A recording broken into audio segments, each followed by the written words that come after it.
Praise the lord. మన ప్రభును రక్షకుడైన యేసుక్రీస్తు నామంలో శుభాభివందనములు. మీ అందరికీ బాగా తెలిసిన సేవకుడి కోసం ఈరోజు మనం తెలుసుకుందాము. ఈ ఫోటోలో కనిపిస్తున్న సేవకుడి పేరు డేవిడ్ లివింగ్స్టన్. ఈయన 1813లో స్కాట్లాండ్లోని బ్లైంటేర్ అనే స్థలములో జన్మించాడు. తల్లిదండ్రులు దైవికమైన వారు కనుక యథార్థంగా ఉండుట ఈయనకి చిన్న వయసు నుంచి నేర్పించారు. కనుక ఆయన చిన్న వయసులో ప్రభువుకి తన హృదయాన్ని అప్పగించాడు. తన 10వ సంవత్సరంలో దూది పరిశ్రమ అంటే ఆ యొక్క దూది పరిశ్రమలో ఉదయం 6 గంటల నుండి రాత్రి 8 గంటల వరకు పనిచేసిన తరువాత రాత్రి 10 గంటలకు పాఠశాలకు వెళ్ళి అర్ధరాత్రి వరకు చదువుకునేవాడు. చూడండి, ఉదయం అంతా సమయం ఉన్న చదవలేని పరిస్థితుల్లో ఆయన ఉదయం అంతా పనిచేసి రాత్రి అర్ధరాత్రి వరకు చదివేవాడంట. చిన్నప్పుడే అనేక పుస్తకాలు చదివేవాడు. 9 సంవత్సరములు దూది మిల్లులో పనిచేసి వచ్చిన డబ్బుతో వేసవిలో గ్రీకు భాషను ఆయన శీతాకాలంలో వైద్య విద్యను గ్లాసో యూనివర్సిటీలో నేర్చుకున్నాడు. లండన్ మిషనరీ సొసైటీ ద్వారా మంచి డాక్టర్గా గుర్తింపు పొందబడి చైనాకు మిషనరీ డాక్టర్గా వెళ్ళాడు ఇతను. ఈయన 19వ సంవత్సరంలో 119వ కీర్తన పూర్తిగా కంఠస్థం చేసి క్రీస్తు అంటే తెలియక రక్షణ కొరకు వేదనతో ఉన్న గ్రామస్తులను గూర్చి డాక్టర్ రాబర్ట్ మాఫెట్ చెప్పగా అతనితో డేవిడ్ 3 నెలల ప్రయాణం చేసి ఆఫ్రికాకు చేరాడు. అక్కడ వారి భాషను నేర్చుకొని ఒక పెద్ద గుంపుని కలుసుకొని 100 మైళ్ళు ప్రయాణం చేసి తన యొక్క పెద్ద కుమార్తెని, ఈ యొక్క రాబర్ట్ మాఫెట్ యొక్క పెద్ద కుమార్తె ఉన్నారు, ఆమెకి ప్రార్థనతో, ఆమెకి అనారోగ్యంగా ఉంటే ఆమెను ప్రార్థనతో బాగు చేసి ఆ గుంపు వారందరినీ కూడా ప్రభు యొద్దకు నడిపించను. అనేక మంది చాలా దూరం నుండి మందుల కొరకు వచ్చి క్రీస్తు సువార్తను విని వెళ్ళుచుండగా సింహం ఒకటి ఎదురుపడిందండి. అప్పుడు దానిని దేవుని సహాయముతో తుపాకీతో చంపివేసిన ఆ సమయంలో తన యొక్క చేతి యొక్క గూడు పట్టు వదిలి ఎంతో బాధపడ్డాడు.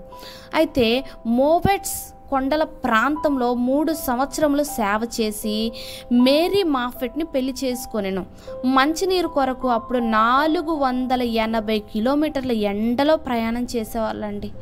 మానసికంగా ఎన్నో కష్టాలు అనుభవించి 31 సార్లు అడవి జ్వరముతో బాధపడి మందులు లేక ఉండేవాళ్ళు. వాతావరణం సరిగ్గా లేదని తన భార్యను ఇంటికి పంపివేసి 5 సంవత్సరాల తర్వాత తన భార్యను కలిశాడంట. అప్పటికి డేవిడ్ లివింగ్స్టన్ సన్కి చెట్టు కొమ్మలు పొడుచుకొని ఒక కన్ను పోయింది. కొంతకాలమునకు తన భార్య కూడా చనిపోయింది. మరలా ఆఫ్రికాకు వెళ్ళి 2 సంవత్సరములు సేవ చేసి కొంతకాలం వరకు ఆయన అక్కడే ఉండి ఏమీ సమాచారం లేనప్పుడు హెన్రీ స్టాన్లీని పంపించాను. అయితే స్టాన్లీ డేవిడ్ని చాలా రోజులు వెతికి కనుగొన్నాడు. మందులిచ్చి తాను మారు మనసు పొంది వెళ్ళానని. తరువాత డేవిడ్ 2 సంవత్సరములు సేవ చేసి 1873వ సంవత్సరంలో మే 1వ తారీఖున తెల్లవారుజామున 4 గంటలకు మోకరించి ప్రార్థిస్తూ ప్రభు సన్నిధికి చేరాను. ఆఫ్రికా దేశస్తులు అతని హృదయాన్ని ఆఫ్రికా దేశంలోనే పాతిపెట్టారు. అతని దేహాన్ని మాత్రం ఇంగ్లాండ్ దేశమునకు పంపించారు. ఆయన మిషనరీగా వెళ్ళిన కనుక ఘనత వహించిన రాజవంశపు వ్యక్తుల మధ్య ఆయన సమాధి చేసే స్థలములో పాతిపెట్టారండి. కనుక ఆయన హృదయం అయితే ఎల్లప్పుడూ కూడా ఆ యొక్క సేవ చేసిన ప్రాంతంలో ఉంది అనే నమ్మకంతోనే ఈ యొక్క డేవిడ్ లివింగ్స్టన్ హృదయాన్ని ఆ దేశంలో ఉంచుకొని ఆయన యొక్క దేహాన్ని మాత్రం ఇంగ్లాండ్కి పంపించారు. ఇప్పుడు అందుకే అంటారు ఆఫ్రికా దేశంలో డేవిడ్ లివింగ్స్టన్ గారి హృదయం ఆ దేశం కోసం పరితపిస్తుంది అని, ఆయన హృదయం ఎప్పుడు వాళ్ళ కోసం ప్రార్థిస్తుంది అని. మరి ఇంగ్లాండ్ దేశంలో తన సమాధిని ఆ యొక్క శరీరాన్ని పంపివేసినట్లుగా మనం చూసాం.